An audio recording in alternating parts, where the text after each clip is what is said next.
Madame, Messieurs, nous sommes samedi 19 novembre 2022 au sommaire de ce journal synthèse sur DRTV HD Pointe-Noire.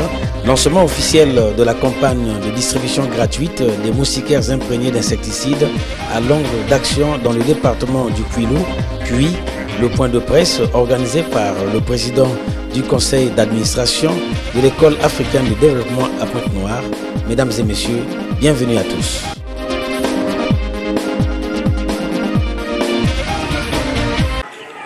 La campagne de distribution gratuite des moustiquaires imprégnés à longue durée d'action, MILDA, a été officiellement lancée ce jeudi 17 novembre 2022 à Yanga, sous-préfecture de Madingokai, pour le compte du département du Kwilu. En l'absence du préfet du département du Kwilu, c'est Jean-Baptiste Diamonzo Kionga, son secrétaire général, qui a lancé cette campagne. C'était au cours d'une cérémonie qui réunissait les autorités politico-administratives, militaires, les partenaires de l'État et les populations.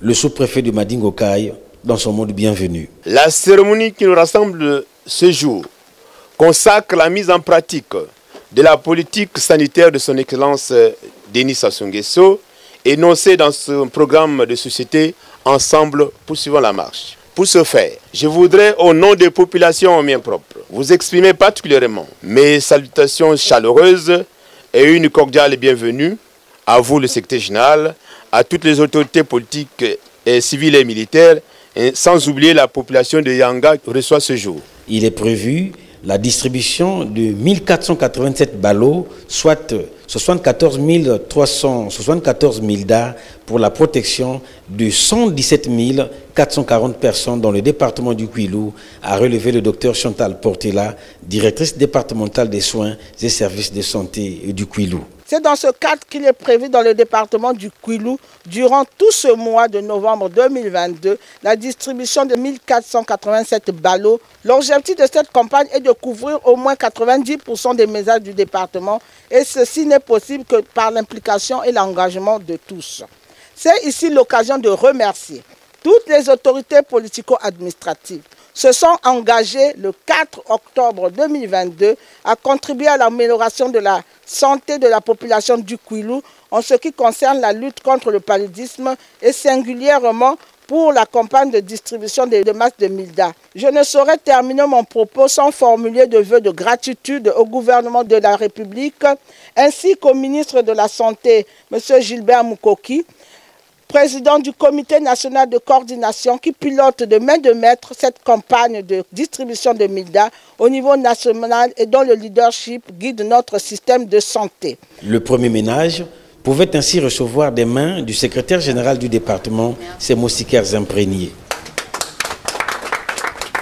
Par la suite, c'est l'internat de l'école primaire de Yanga, cadre spécifique à 115 internes, qui a vu ses apprenants recevoir des moustiquaires imprégnés. C'est un acte responsable de la part du gouvernement de la République d'avoir pensé justement à atténuer grandement ce phénomène de paludisme qui ne cesse de faire des morts dans notre pays et particulièrement dans le Kwilu. Cela a été dit dans un discours, on est à plus de 65% des malades atteint de paludisme. C'est au nom de monsieur le préfet du département du Kwilu que je lance ce message pour dire aux chefs de ménage, à chaque maman, à chaque papa et même à chaque enfant de saisir l'importance même de cette action menée par le gouvernement et de comprendre qu'il y va de notre propre santé. Signalons que cette campagne tendant vers sa fin a débuté le 3 novembre dernier dans le département du Kwilu. Ça c'est un moustiquaire, hein? Voilà, il faut dormir sur un moustiquaire, hein? Voilà.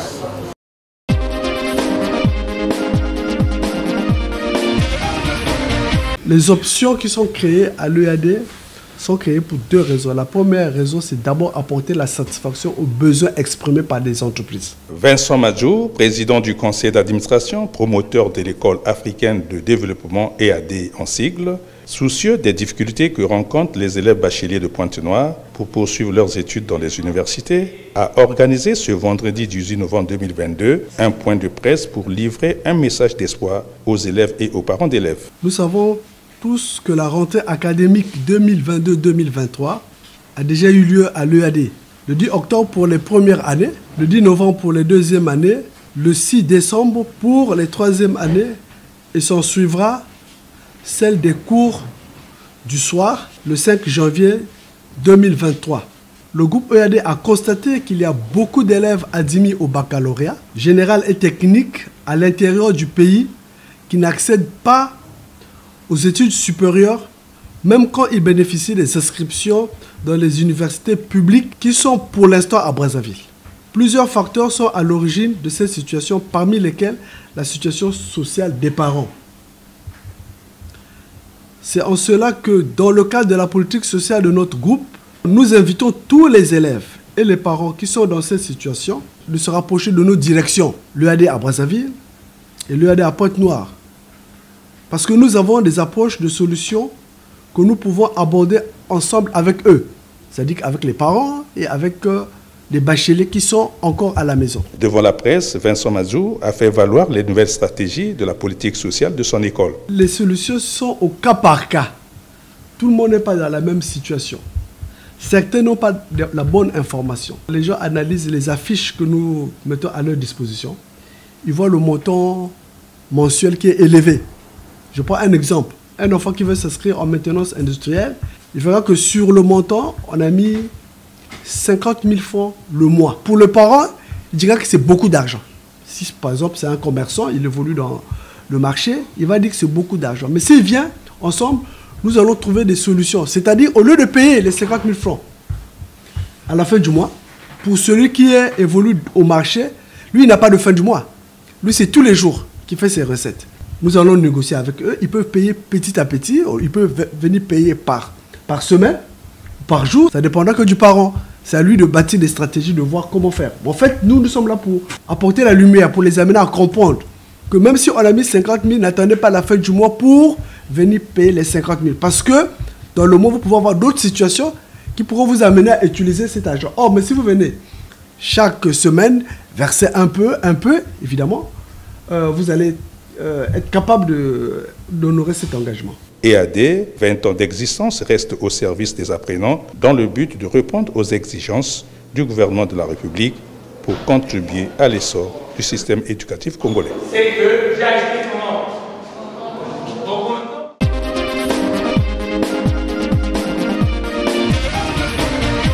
Les anciens élèves de l'École nationale d'administration et de la magistrature ENAM en sigle, regroupés au sein de l'association dite AENAM et encadreurs, ont organisé du 11 au 12 novembre 2022 à Pointe-Noire des journées de réflexion couplées au 40e anniversaire de la création de l'ENAM le 2 novembre 1982. Deux journées de travaux ayant permis aux participants de revisiter les mots qui minent leur ancienne structure académique. Le résumé dans cet extrait du communiqué final. Il a été retenu 2 points essentiels, à savoir la redynamisation du conseil interministériel, le renforcement de la visibilité de l'AENAM et de sa capacité d'intervention. Du premier point, il s'est dégagé un constat et des recommandations. Du constat, le conseil d'orientation interministériel ne se réunit plus que pour proposer le nombre de places aux différents concours. Des recommandations, proposer des mesures de lutte contre les antivaleurs, exiger les sessions essentielles, les sessions semestrielles, les conseils de discipline du personnel enseignant et non enseignant. Abritant la cérémonie de clôture dans son arrondissement, Apollinaire Molébé appelle à l'union sacrée des AENAM. Nous devons être autour de l'AENAM, l'association des anciens élèves de l'École nationale d'administration de la magistrature. Voilà, nous étions ensemble aujourd'hui, nous avons réfléchi et nous avons dégagé des solutions intellectuelles qui peuvent aider le gouvernement de la République, qui peuvent aider tout décideur. Et je crois que ce n'est pas une mauvaise chose. C'est mieux que nous soyons tous autour de l'AENAM et ça fera une force de plus. Le président de l'AENAM, Augustin Aimé Aubier, donne les pistes de réforme de l'ENAM. Nous avons profité de la célébration du 40e anniversaire de création de l'ENAM, l'École nationale d'administration et de magistrature, pour réfléchir pendant 2 jours aux maux qui minent notre alma mater, l'École nationale d'administration et de magistrature. Nous avons proposé des pistes de solutions pouvant permettre aux décideurs d'arrimer la dite école dans une optique d'efficacité. Des retrouvailles des AENAM de Pointe-Noire qui devront se pérenniser pour faire de cette association une structure complémentaire de l'ENAM.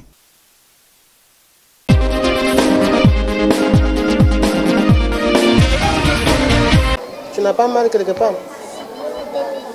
Pour permettre à ces apprenants de bien entamer l'année scolaire 2022-2023, le groupe scolaire Cœur de Mélie, présent à Pointe-Noire à son site de Songolo, a procédé ce lundi 14 novembre 2022 à une campagne de visite médicale des élèves. Ça veut dire que les choses qui sont loin de toi, tu ne les vois pas bien. Pour ce faire, une équipe médicale dirigée par le docteur Pascal Koulengana a effectué les déplacements de Brazzaville. Cette campagne de visite médicale basée sur les prises de poids, de la taille, de la température et l'entretien du médecin avec les apprenants a permis de détecter les anomalies récurrentes, souvent à l'origine des perturbations scolaires auprès des apprenants. Respirez. Il n'y a pas de souci. Paul Ngoma, parent d'élèves, apprécie cette initiative. L'école privée Cœur de Mélie est en train d'organiser les examens de santé des enfants. Vraiment, c'est très très bonne chose. Aussi longtemps que la santé est la première chose dans toutes les activités. On doit connaître même les états de santé du personnel d'abord, des enfants, et ça va garantir maintenant la santé de tout le monde. Pascal Koulengana, médecin urgentiste et polyvalent. Nous arrivons à l'école de Cœur de Mélie pour faire des visites systématiques. Les visites systématiques, c'est quoi finalement? En fait, c'est une consultation qui se passe dans toutes les formations sanitaires, vous voyez. Et quand vous arrivez chez le médecin vous examine. Mais nous allons plus loin, ce qu'on appelle la consultation médicale, et nous allons plus loin pour essayer de faire comme une enquête environnementale autour des enfants, autour de leurs parents, pour que nous sachions d'où vient l'enfant, qu'est-ce que les parents font, et quel est le comportement de l'enfant, aussi bien à la maison et à l'école. Je vais prendre un exemple simple. Il y a des enfants qui sont autistes et les parents pensent que c'est une malédiction. Quelquefois, on va toucher dans la sphère de la sorcellerie. L'enfant a un comportement étrange, mais quand il va à l'école, il n'apprend pas, il est comme seul, il est comme distrait, ainsi de suite. Le coordonnateur général des programmes du groupe scolaire Cœur de Mélie s'explique. Il y a des enfants qui développent des pathologies. Il y a des enfants qui ont des maladies infectieuses. Bon, donc les visites médicales permettent justement de dénoter quels sont ces enfants qui ont ces soucis-là. À partir des visites, nous comprenons naturellement s'il y a des enfants malades ou pas. Bon, l'idée naturellement est venue parce que depuis Bellurette à Brazzaville, c'est une tradition. Chaque année, nous examinons des enfants. Et puis, s'il y a des situations de maladie, le médecin fait la lecture et puis les parents seront interpellés. Enfin, ce groupe scolaire qui met au centre de ses intérêts le bon apprentissage des élèves a pour devise amour, travail, discipline.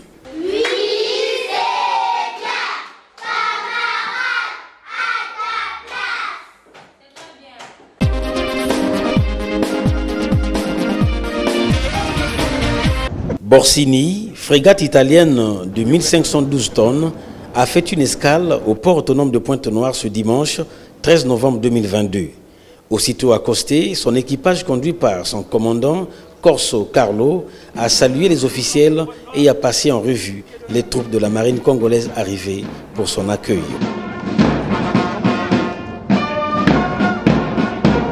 L'escale de ce navire hautement technologique est la matérialisation de la coopération entre les marines italiennes et congolaises. Le golfe de Guinée, considéré comme une zone maritime stratégique pour l'Union européenne, voilà ce qui a justifié la présence sur les lieux de Giacomo Durasso, ambassadeur de l'Union européenne au Congo. lequel a été appuyé par son homologue Luigi Diodati, ambassadeur de l'Italie au Congo.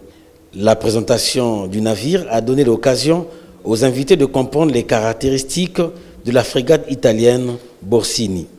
Pour l'intérêt des plateformes pétrolières et pour lutter contre la piraterie et la pêche illégale, l'Union européenne concentre ses efforts dans la région maritime du Golfe de Guinée à travers sa flotte, ce qui a conduit depuis ces 2 dernières années à la baisse de la piraterie. La visite du navire a quasiment été l'ultime étape de cette réception. Cette visite s'inscrit dans le cadre de la sécurité et de la sûreté maritime dans nos espaces et dans le golfe de Guinée. Avec la marine italienne, nous aurions multiples activités dans le cadre opérationnel. Nous ferions des exercices à bord de ce navire. Nous ferons également des exercices en mer, que nous appelons dans notre jargon de marin PASEXA. Au sein de la Marine nationale, nous avions 4 patrouilleurs de type P200 et nous avions des embarcations rapides de type BK10. Et donc la journée de demain, nous allons jouer avec le navire Borsini. Le Congo va déployer un patrouilleur et 2 BK10 pour ses activités. Le golfe de Guinée est une zone géographique plutôt grande qui comprend plusieurs pays. Naturellement, la partie la plus délicate est plus au nord, au large du golfe de Guinée, de la Nigeria, du Ghana, etc., où il y a une certaine activité de piraterie qui est en diminution grâce à la présence de navires comme celle-ci, comme le Borsini et les frégates. La marine congolaise peut profiter et être avantagée par ces escales parce que d'habitude, on fait même des activités de coopération. D'habitude, quand le navire repart, il est accompagné par un autre navire congolais. On peut embarquer des matelots congolais sur le navire. Donc il y a tout un ensemble d'activités qui seront discutées par le commandant de la marine congolaise. Donc je dois dire que ce sont des escales qui sont utiles pour tout le monde. Pour 2 jours d'escale, les activités opérationnelles de cette mission de renforcement des capacités ont démarré ce lundi 14 novembre 2022. Ça s'appelle le radar qui est destiné exclusivement pour le canon.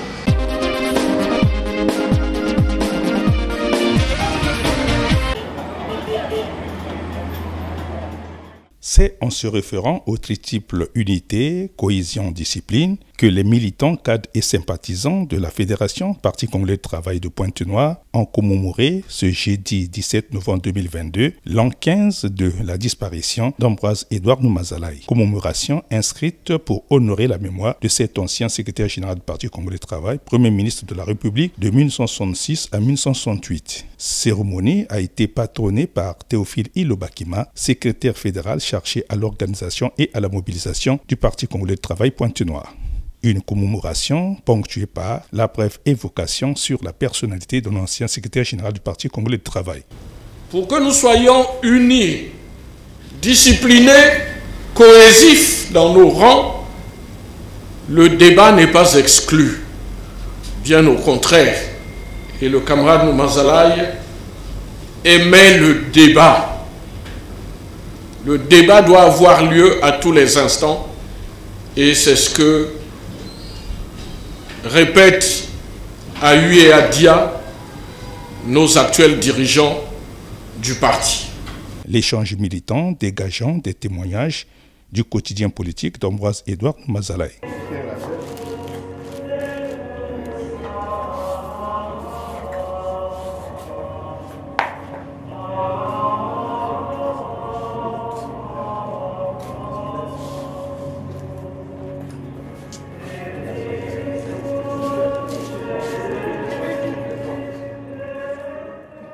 Le recueillement devant l'effigie de l'ancien secrétaire général du Parti congolais de travail selon l'ordre de passage. Théophile Ilobakima s'explique. Il aimait le parti et il n'avait pas de vie en dehors du parti.